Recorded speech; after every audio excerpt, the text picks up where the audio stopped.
Oke, selamat datang kembali di podcast dari Disciple ID gitu ya, dan dimana kita akan membahas hal-hal yang esensi untuk kepentingan perubahan bangsa terutama generasi. Dan hari ini seperti luar biasanya, gue nggak sendirian, ada teman-teman yang luar biasa bersama-sama. Komandan Hartono Sugianto, apa kabar Mas Bro? Alhamdulillah sehat. Puji Tuhan. Oke. Puji Tuhan. Pastor Ferry Velani, gimana Bro? Haleluya, baik-baik Bang. Tahu udah lewat? Udah. Tahu bulat udah lewat. Tinggal lagi roti. Oke. Jagung manis atau roti. Coach Yodan Bang Abean, apa kabar Bro? Baik, thank you Bang. Tasya. Puji Tuhan masih. Coba senyumnya yang tulus dong, Tas, senyumnya yang tulus. Masih dicukupkan. Oke.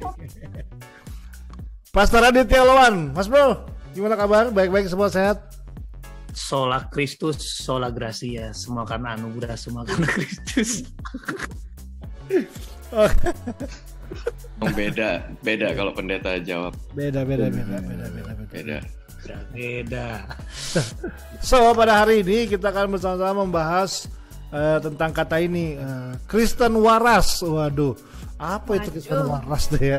Berat banget kayaknya ya. Oke. Jadi intinya adalah bahwa kita akan mendengarkan dari beberapa teman-teman. Hari ini yang akan banyak bersharing adalah Radit dan Tasya gitu ya. Di mana mereka mereka masih waras. Menurut gue sih mereka masih waras sekarang, masih waras. Masih. Waras masih. Dan kita akan dengarkan hal-hal yang akan mereka bahas. Nah, yang pertama mungkin gue ke Radit dulu ya, Dit. Oke. So tadi kita udah bahas. Paling gak waras. Nah kan kita udah banyak bahas di dalam beberapa episode sebelumnya tentang bagaimana pandemi ini membawa perubahan-perubahan. Tentu juga salah satu faktor yang membuat perubahan yang terjadi dalam pandemi adalah dalam area ruang lingkup pelayanan gereja, maksudnya, di mana ada hamba-hamba Tuhan yang melayani. Kan model pelayanannya juga berbeda dengan pelayanan sebelum pandemi. Dan tentu pasti terjadi hari ini tantangan dalam pelayanan juga pasti akan berbeda gitu. Dan menurut lu sendiri gimana, Dit? Bagaimana dengan kondisi kesehatan ketika dalam dunia pelayanan yang terjadi hari ini? Apa sih yang lo lihat sih, tantangan apa sih yang dihadapi oleh para sebagai hamba Tuhan lah istilahnya ya? Apa yang sedang terjadi sih, Dit, kalau boleh tahu? Iya, menurut gua area jiwa atau emosi ya menjadi sebuah hal yang baru disadari lah oleh gereja gitu ya, bahwa ini menjadi hal yang penting karena di masa pandemi justru makin terkuak ya. Ini ngomongin area anak muda ya, melihat bahwa aplikasi dating itu naik 60%. Jadi di survei dengan akun yang sama, mereka memberikan 5 nama berbeda, satu Roni, satu Tommy, satu Sony, satu Joni ya kan, satu Anthony gitu. Nah, dan di survei ternyata mereka merasakan adanya kesepian yang mendalam. Nah, berarti aneh ya kalau memang dilihat mereka ternyata orang-orang percaya justru mengalami satu tekanan emosi yang baru terkuak di masa pandemi. Ya, karena pandemi ini kan justru membuka kita yang sesungguhnya ya. Gua pribadi juga dalam area pelayanan tentu ada yang namanya panik, terus stres, bingung, terus marah. Tapi waktu semua dibikin freeze gitu ya, harusnya kan pelayanan jadi berkurang, harusnya semua jadi rest, tapi malah jadi restless gitu. Nah, disinilah menurut gue peran pemuritan harus kita kaji ulang, apakah pemuritan kita bisa menyentuh area jiwa, karena disinilah yang menurut gue sangat esensi buat pemuritan. Kita mengatakan kan bahwa terimalah firman dengan lemah lembut yang sanggup menyelamatkan jiwamu.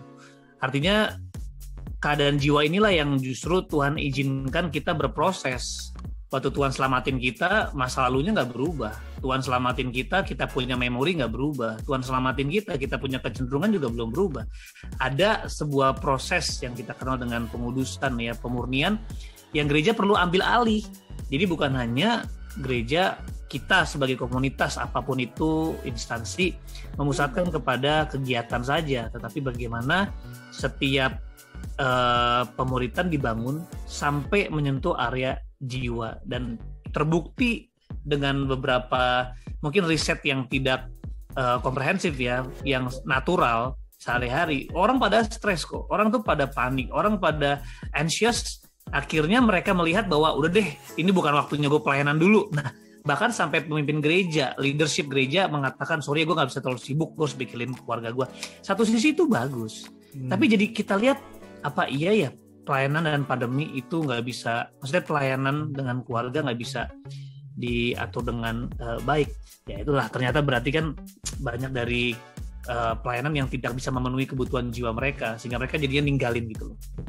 Oke, thank you Dit. Nah, Tas, gue nanya lah ya, kan lo kan yang punya background psikologi juga ya. Gitu. Bagaimana lo melihat fenomena ini? Setujukah lo dengan bahwa memang isu masalah jiwa ini memang jadi sebuah kebutuhan yang penting dalam situasi yang sedang terjadi hari-hari ini? Apakah memang sebesar itukah pengaruhnya? Selain kita kan nggak bahas soal roh, soal tubuh, tapi juga jiwa yang kita lagi bahas pada hari ini. Gimana Tas? Pandangan seorang Tasya?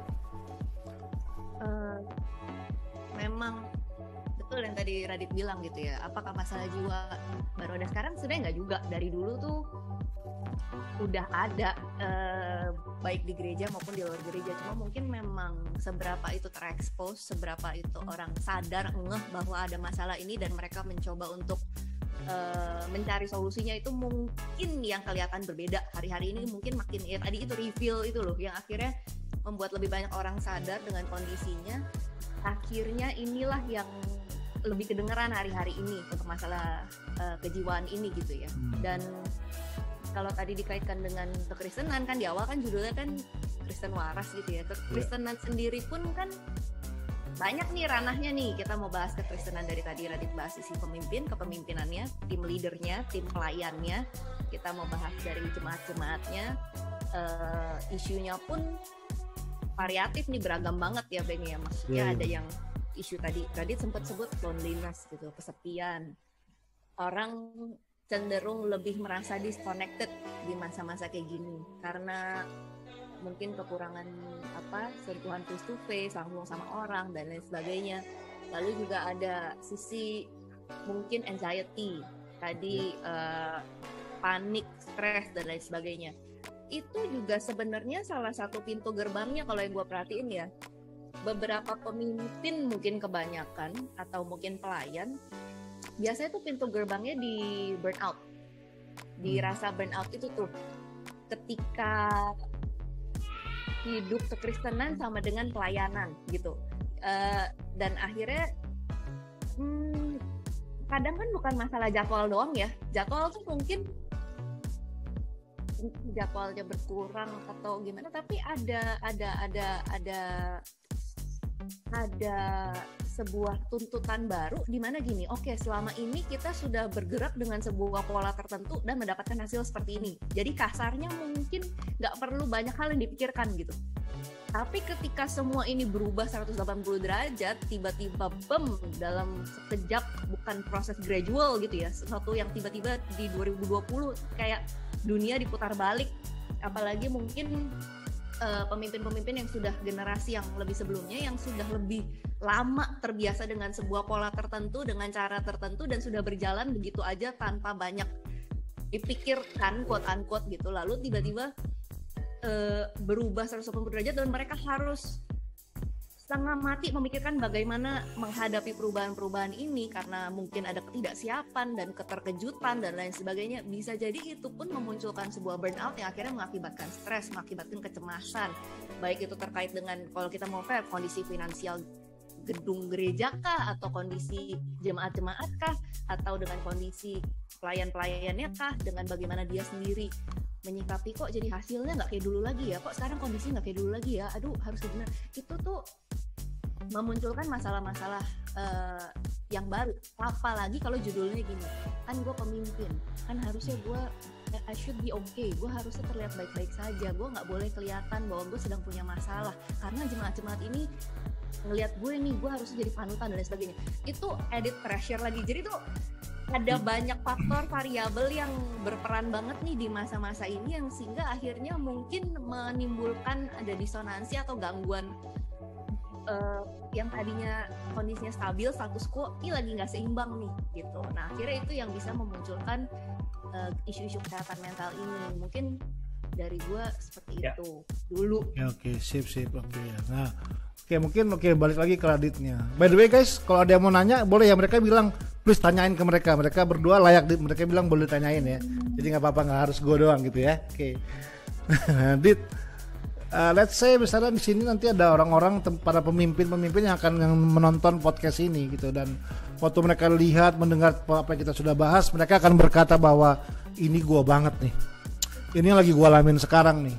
Gua pemimpin tapi sejujurnya gua lagi rapuh, gua terlihat hebat di depan tapi gua rapuh di dalam, gua sendiri terhilang di dalam, gua di titik yang udah mau menyerah gitu. Nah kira-kira apa sih sebagai seorang pemimpin, pertolongan pertama dulu deh gitu. Apa sih kira-kira yang mesti kita sebagai pemimpin yang menyadari kondisi kita dan kita perlu berubah? Apa sih kita mesti lakukan? Yang pertama sih sadar ya bahwa kita tuh bukan Tuhan. Yang sadari bahwa kita tuh manusia terbatas, dan Tuhan juga nggak expect kita untuk jadi kayak dia. Maksudnya kayak dia dalam arti Yesus aja waktu dia lahir di dunia, dia tuh terbatas. Dia nggak layani semua orang, dia nggak sembuhin semua orang, dia tolak orang. Bahkan waktu dia lagi mau jalan ketemu Yairus, terus ada kumpulan orang, tolong sembuhin saya, dia bilang no, nggak, dia jalan aja langsung ke.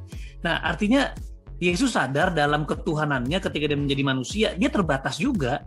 Jadi Yesus aja menyadari kelemahannya. Walaupun Yesus nggak pernah berdosa, dia sadari keterbatasannya. Makanya Yesus punya manajemen yang baik. Ini yang gue mau bilang sih. Pemimpin perlu manajemen, pengaturan. Yang pertama, pengaturan prioritas. Kita harus sadar bahwa pemimpin harus melayani mulai dari, ya kalau paling dalam sih mulai dari hadirat Tuhan ya. Melayani dari rest, melayani dari ketenangan, melayani dari hadirat Tuhan. Yang kedua, melayani dari rumah. Itu dulu yang harus dibangun. Pastiin kita punya hubungan juga dengan orang rumah baik gitu. Yang ketiga baru kan kita bisa melayani eksternal. Nah, secara praktis kalau kita sedang mengalami kecemasan, sadari itu loh, bangun kesadaran kamu bukan Tuhan, kamu terbatas. Bahkan mungkin kita juga masih punya kecenderungan kita lemah. Yang kedua ini yang menurut gue penting banget, terbuka ke Tuhan. Ya kita bilang kan dia setia dan adil ya. Apapun lah, karena gue yakin kecemasan akan membuahkan ya kita bilang pelanggaran lah. Pelanggaran besar, pelanggaran kecil, pelanggaran dalam pemikiran, pelanggaran dalam perasaan. Kita mulai menghakimi, kita mulai emang gue Tuhan gitu kan. Tapi pas ketemu shalom gitu. Tapi dalam hati emang gue Tuhan, lu kayak lu tuh minta banyak dari gue tapi lu nggak pernah beri sama gue. Nah itu tuh yang menurut gue ini baru terjadi sama gue juga ya. Bahwa gue akhirnya mulai set sebuah value bahwa dalam dalam leadership yang Tuhan percayakan, gue bilang bahwa gini, komitmen gue bergantung sama komitmen lu.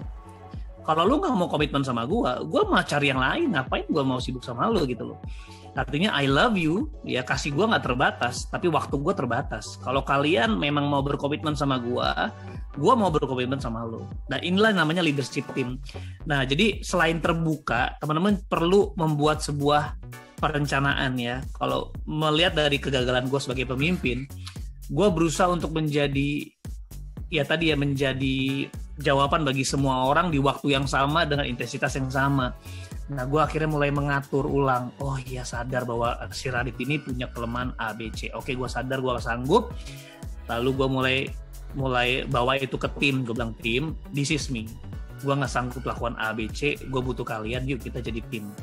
Lalu baru membuat sebuah, ya gue terbuka dan membuat sebuah budaya ya bahwa ekspektasi kita harus disamakan. Kalau selama ini gue mengatakan I love you guys, gue akan lakukan apapun. Iya, selama lu punya komitmen.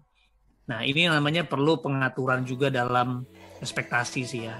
Karena di sini gue jadi sadar, who's my ring one ya? Siapa sih ring 1 gue?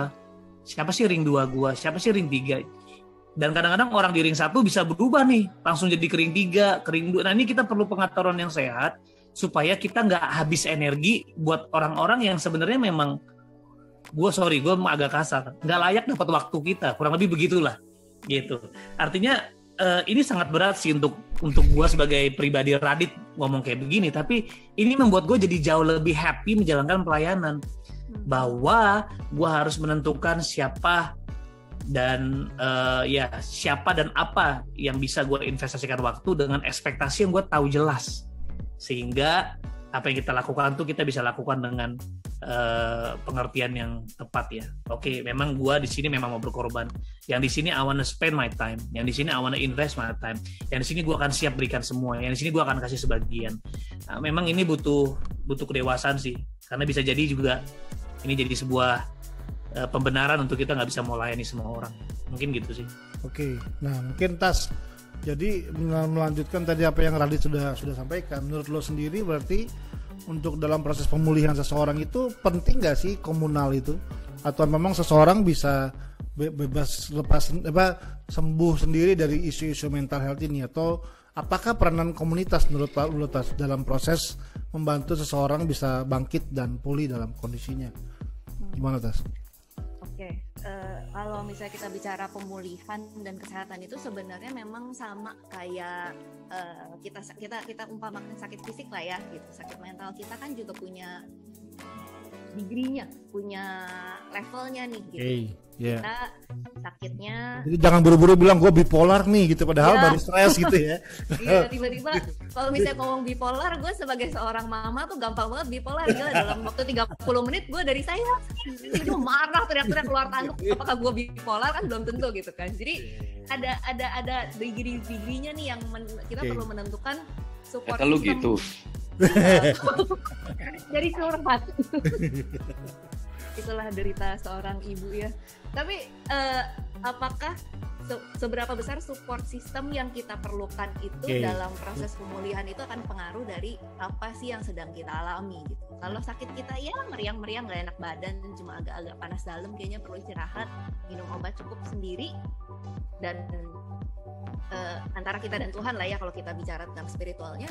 Bisa nggak? Bisa. Kalau mungkin memang sifatnya lebih quote-unquote ringan gitu. Tapi kalau memang sifatnya sudah lebih berat, justru kita jelas akan perlu support system yang sifatnya komunal. Komunal itu sebesar apa ya tergantung lagi gitu. Apakah memang, karena kan itu tergantung dari orangnya, siapa sih orang yang cukup dia percayai untuk dia terbuka gitu. Kita nggak bisa juga maksain lu harus membuat pengakuan di depan jemaat gitu kan, kayaknya enggak juga sih gitu. Kadang mungkin ya kayak tadi kata Radit, ada ring satu, kadang mungkin sama keluarganya dulu, kadang mungkin sama 1-2 orang, atau mungkin justru bisa jadi apa yang dibutuhkan adalah justru ketemu dengan orang yang dia nggak kenal dulu gitu, konselor kah, terapis kah, psikolog kah, justru orang yang di luar dulu nih, baru akhirnya dia yang bantu pelan-pelan dia mengalami pemulihan dengan orang-orang kelilingnya. Tapi ini semua sifatnya memang sangat tergantung dengan apa yang dia alami gitu ya. Tapi jelas penting begini, sedihnya adalah biasanya semakin parah kondisi kesehatan mental seorang terganggu, biasanya justru dia semakin tidak mau melibatkan dirinya dalam komunitasnya dan kelompoknya gitu.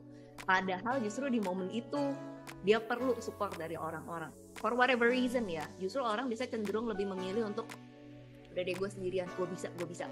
Apalagi mungkin orang-orang yang terbiasa memimpin, orang-orang yang terbiasa lebih dominan, orang-orang yang terbiasa apa ya, gue bisa sendirilah gitu, itu resiko itu lebih besar. Nah ini yang justru bikin orang banyak kan justru semakin terpuruk, karena dia merasa semakin gue bisa tapi ternyata nggak bisa, gue bisa tapi ternyata nggak bisa. Jadi itu tuh yang bikin berat banget gitu. Nah kondisi komunitasnya pun menentukan apakah komunitasnya punya budaya, kasarnya adalah kalau punya budaya menghakimi itu sedih sih gitu. Maksudnya kalau sebuah komunitas punya budaya, istilahnya gini, menempelkan ayat firman Tuhan tuh kayak band-aid gitu, itu juga apa ya, itu juga bukan suatu solusi yang efektif gitu. Kalau misalnya dia punya masalah apa, dia terbuka terus tiba-tiba kasih ayat ini, teng, firman Tuhan bilang begini gitu, sedangkan tuh sebenarnya cuma kayak band-aid aja ditempel, tapi lukanya tuh nggak dirawat, ngerti apa sih masalahnya, apa sih terlukanya dia. Kayak teman-temannya Ayub kan gitu. Kata-kata mereka tuh indah banget, bagus banget, dan memang benar secara mungkin teologi, secara firman Tuhan tuh bilang gini. Tapi apakah itu serve the purpose, serve the needs waktu itu memenuhi kebutuhannya Ayub? Enggak gitu, sehingga mereka akhirnya diperhitungannya malah salah di hadapan Tuhan gitu. Jadi gimana komunitas itu bisa support pun, kita perlu belajar bagaimana kita bisa mensupport seseorang yang sedang struggle dalam isu kesehatan mental itu gitu. Mungkin dari gue seperti itu. Sip, mungkin Hatono namain Ton, gimana Ton? Ya, pengen nanya sih ke kalian, ke Tasya maupun ke Radit. Dengan ada kayak berat. Aku nggak dengar gimana. Jadi gini, soal kesehatan mental ini kan masih menjadi area yang nggak familiar buat kebanyakan hamba Tuhan ya, atau buat kebanyakan gereja gitu. Ada yang masih punya pandangan tuh kayak kalau lu hidup di dalam kecemasan atau hidup di dalam gangguan-gangguan mental ini berarti lu tuh kurang rohani gitu, ya kan? Ada yang masih punya pandangan seperti itu. Di satu sisi tadi yang disebut sama Radit tuh ada hubungannya juga kan, bagaimana kita itu punya pemahaman soal rest tadi. Ini menjadi satu pemahaman teologis juga kan sebenarnya, bahwa kita itu beristirahat atau kita itu aman di dalam anugerah Tuhan dan lain sebagainya. Nah, kalian melihat tension ini seperti apa tuh? Jadi di satu sisi memang it's a real issue ya kan, kita punya masalah kesehatan mental dan banyak hamba Tuhan yang masih ngecap ini sebagai sesuatu yang nggak rohani dan lain sebagainya. Tapi di sisi lain nggak dipungkiri ada hubungannya dengan pemahaman teologis kita gitu. Masih ada hubungannya dengan bagaimana kita running our spiritual life, ya kan? Kalau kita running our spiritual life dengan tepat, mungkin itu akan meminimalisasi problem-problem kesehatan mental. Nah, ini gimana? Kalian melihat ini kedua hal ini? Jadi menurut gue sih ya, enggak, dit. Hampir gue bersyukur tadi lu jawab. Iya, sebenarnya dua-dua ini nggak ada yang salah. Yang salah itu adalah tadi Tasya bilang bagaimana ketulusan dan juga serving the purpose yang kita mau. Karena gue yakin juga kalau kita intim sama Tuhan dengan benar, hal-hal itu tuh jadi lebih jauh. Artinya lebih jauh gini, ada tapi nggak mendominasi. Jujur ketika gue masih bilang sekarang gue juga masih recovery ya. Artinya 2020 tuh mengalami yang hal itu gue sadari ya, oh ternyata ini yang namanya cemas ya. Karena jujur bro, gue seumur hidup gue itu ya khawatir ada, tapi kayaknya tuh ada satu mungkin keyakinan yang bisa membantu gue untuk selalu bisa overcome ketika itu. Takut overcome. Tapi di 2020 tuh ngerasa waktu takut, wah lalu lakukanlah beberapa kegiatan yang sering gue lakukan dan ngerasa tidur enak. Paginya langsung cemas. Pagi tuh bisa langsung takut. Apalagi kalau mau meeting gereja. Ini yang paling membuat gue cemas. Nah, tapi memang tension antara lu kurang rohani ya dengan memang isi ini ada, itu memang berhubungan. Nah, makanya kita perlu taruh ini di floor. Kita harus bisa membicarakannya dengan bijak ya. Karena Yesus pun kalau orang bilang sakit mental, Yesus pernah, kita mungkin bisa bilang ya, dia pernah kelewat batas kan, dia membolak-balikan itu dan sebagainya. Kita pikir seperti, waduh ini kayaknya lewat batas. Tapi menurut gua itulah bagian dari kesehatan emosi Yesus ya. Yesus marah dan dia sadar dia marah, dia nggak nyesel dia marah. Itu menurut gua orang yang sehat mental adalah ketika dia marahnya itu sadar penuh dia marah dan dia nggak nyesel dia marah. Nah waktu Yesus lagi berlutut, dia berpeluh darah, itu kan sebuah wow, in agony loh. Kalau kita bilang in agony, berarti kan sebuah kecemasan yang luar biasa. Tapi kenapa kita bilang sehat? Karena dia under control. Waktu dia nangis, waktu dia berpeluh darah, dia bilang murid-muridnya, gua takut tuh. Dia nggak takut juga dibilang takut. Waktu dia seperti mau menyerah, dia akhiri dengan bukan kehendakku. Nah, tapi kan teman-teman, semua kita juga belum sampai ke tahap itu. Kadang-kadang kita belum bisa mengendalikan. perlu ada ekosistem ya, perlu ada support system yang sehat. Ketika dia menyampaikan, orang ini bisa menerima dengan aman, dengan empati, gue bilang lah. Kita bisa menerima dengan empati. Oh iya ya, sesulit apa? Waduh, kayaknya jadi kamu sulit banget ya. Nah, perlu ada pendekatan-pendekatan yang bisa, menurut gue transformatif ya, transformatif. Sehingga ketika orang menyampaikan, bukan malah menjadi nerimanya penghakiman, sebuah pendekatan yang tidak mengubahkan. Nah, tentu dengan kita semakin dekat sama Tuhan, Alkitab bilang kan, datang kepadaku letih dan berbeban berat ya. Itu kan sebuah keadaan emosi. Kalau dilihat bahasa aslinya itu juga diterjemahin sebagai wounds, luka. Serahkan lukamu, aku akan memberikan kamu kelegaan. Memang gue meyakini dengan kiriman kita sama Tuhan, itu membuat kita bisa lebih mengendalikan. Tapi seringkali kan kita nggak dapetin itu masih ada masalahnya. Bahkan menurut beberapa teolog, ada orang yang memang orang bilang dianugerahi gitu, dianugerahi dengan hal tersebut sehingga sampai mati dia mengalami yang namanya sakit mental ini. Tapi akhirnya mereka bisa overcome tanpa menghilangkan hal ini. Jadi apakah orang ini nggak rohani? Nggak juga, nggak hilang tuh penyakitnya.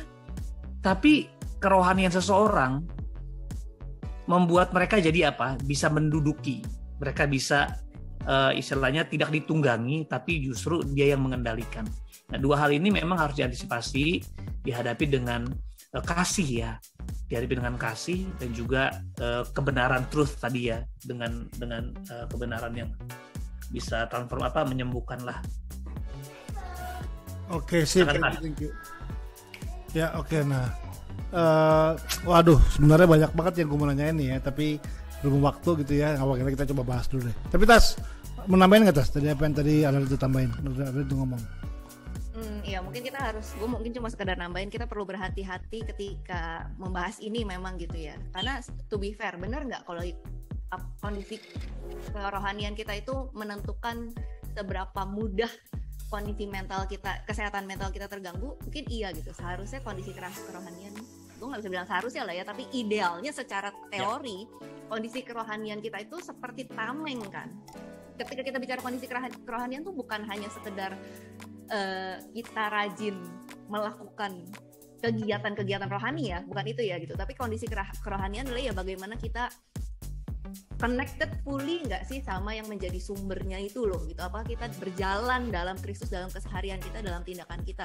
Itu idealnya secara teori menjadi sebuah tameng menjaga kesehatan mental kita tuh nggak sefluktuatif. Jadi kalau jatuh tuh nggak jatuh-jatuh banget gitu. Kalau lagi fight juga jadi udah kayak tadi Radit bilang ada kontrolnya gitu loh. Tapi ketika kita tapi juga nggak bisa bilang bahwa orang yang Kristen nggak mungkin kena penyakit mental ya, nggak juga. Orang dokter aja yang paling tahu tentang kesehatan dia bisa sakit gitu. Jadi perlu menyadari bahwa kita pun sebagai orang yang tahu itu, jangan tiba-tiba orang datang kita bilang kamu mungkin kurang berdoa, kerohanian kamu kenapa, itu kan justru rasanya tadi Radit bilang penerimaannya akhirnya oh gue yang salah ya, oh gue gitu loh. Itu yang respon-respon seperti itu tuh yang perlu hati-hati kita sampaikan sama orang yang memang lagi struggle dengan kesehatan mental ini gitu. Karena bagaimanapun kesehatan mental itu sesuatu yang real dan dipengaruhi sama banyak faktor, bukan hanya seberapa rohani dia gitu. Jadi starting point setiap orang tuh beda-beda, dari latar belakang keluarganya, dari genetiknya, dari bagaimana dia dibesarkan, cara pandang hidupnya, itu kan starting pointnya tuh udah beda-beda gitu kan. Dan sejauh apa kehidupan kerohaniannya itu mempengaruhi kesehatan mental dia, itu juga tentunya akan berbeda di masing-masing pribadi. Jadi nggak bisa menetapkan satu standar yang sama pada semua pribadi. Mungkin gue nambahin itu aja. Oke, thank you Tas. Gue rasa itu kayaknya udah cukup deh. Maksudnya udah gue nggak perlu kasih pusing-pusing lagi. Wow. Aja cepet ya. Dia mau nambah kayaknya. Dia mau nambah. Tantang. Ada pertanyaan lain. Wow. Thank you. Oke, nah teman-teman, gue berharap teman-teman bisa belajar sesuatu dari apa yang kita bahas pada hari ini, sehingga kita bisa mengerti bagaimana kita menyikapi ketika kita sedang mengalami situasi yang namanya adalah mental health atau kesehatan mental. So thank you banget. Tentu pasti nanti akan ada beberapa hal lagi yang akan bahas ke depannya yang berhubungan dengan isu-isu yang seperti ini. Thank you Tasya, thank you Radit. Iya, sudah betul. Karena kita akan bahas dari mana. Thank you semua, thank you dulu. Thank you semuanya, Tono, Ferry, thank you. Thank you guys. Thank you, bye.